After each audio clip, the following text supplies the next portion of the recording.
Dahil masama yung talaga yun kapag madumi yung tubig. Dahil kahit nasa city ka pa, yung problema mo na doon, magiging na yun desert. Dahil walang tubig sa desert, magiging ganyan din.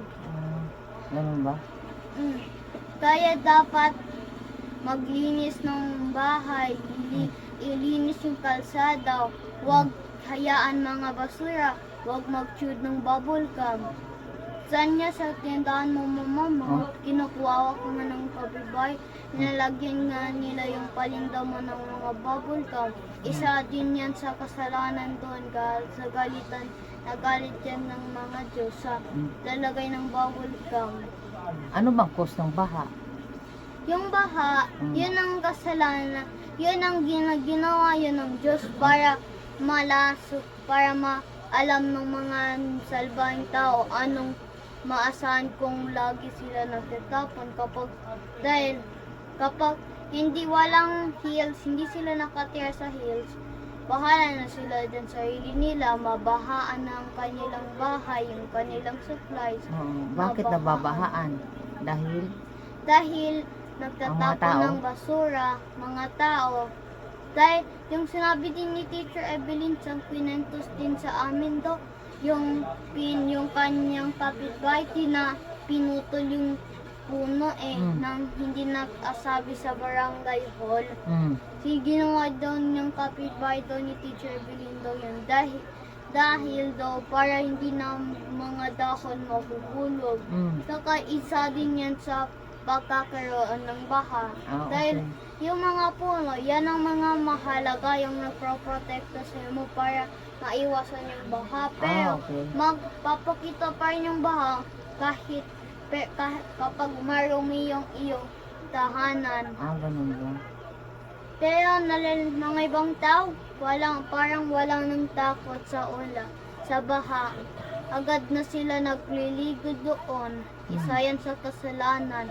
Saka yan si Papa Jesus, hindi niya yan nagustuhan, pero si Hel, nagustuhan niya daw yun. Kaya kapag nagtatapon ka, maasahan mo anong mangyayari talaga sa iyo sa afterlife. Mapupunta sa impyerno, pero mga tao, may galang, may respeto sa Mother Nature, sa tahanan, kaya magugustuhan ni Papa Jesus yan. Malagay niya sa kanyang heaven kung saan lahat ng tao kahirapan. Pero may naman mga ibang alaga, mayabang, walang respeto. Pero kapag meron kang aso, nagkakasaya din yun sa iyong buhay. Dahil kapag wala ka ng mama, wala ka ng papa, wala ka na din inasawa, mag-isa ka lang, pero may aso ka, yun lang yung magpapasayo mo. Saan mo naman natutunan yan? Doon, na alam ko. Alam mo lang. Anong oras na ba, G? Mag-11. Ako, nang gabi. Anong gagawin natin, G? Mas masama daw yung sinabi ng teacher. Yung tsunami daw, yun, one of the worst typhoon din yun dahil syempre. marami din nangyari din yun sa mga tao. Nagkaroon ng tsunami. Ano ang dapat mong gagawin habang bata ka pa? Na makatulong sa mga magulang, iligpit lahat ng mga dahil alam mo mama kung bakit nakukuha na si Lola. Yung kanilang tahanan ay madumi.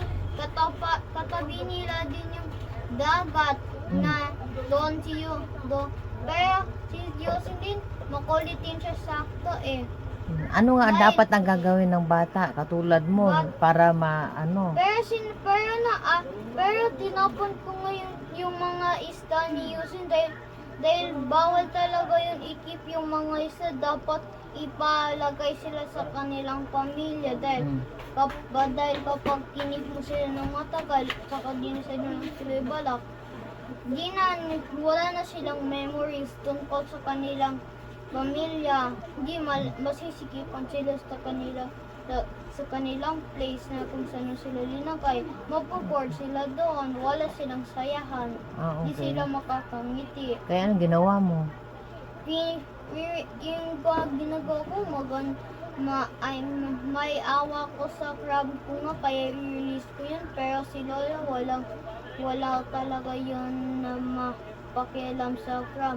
Nung nahulog ko yung crab dahil ginalang niya kasing class niya, biglang agad na ni Lola inapakan, pinatay. Kasi kinagat ka kasi siguro. Hindi Nangangagat kasi ako yun. nagagat. Hindi ko kinyakas ako nagagat. Natakot. Pinahulog ko lang yun dahil ginanyan niya yung class niya o ginanyan. Bilang isang bata, ano ang gagawin mo sa Mother Nature para makatulong ka? Ano ang dapat mong gagawin sa sarili mo? Basura, kahit kapag may nakita mo mga ibang bata hindi tumutulong, sa pagsabihan mo sila na tumulong para hindi makaka-storm yung iyong lugar. Mm. Saka yung mga kuwawang tahanan gaya ng Siargao, yun ang doon din nagpapakita din yung mga rainbow para masaya lahat ng tao. Ano nga magagawa mo? Anong gagawin mo? Pero minsan nga kapag gabi nga natutulog kami, Ano nga ang gagawin mo?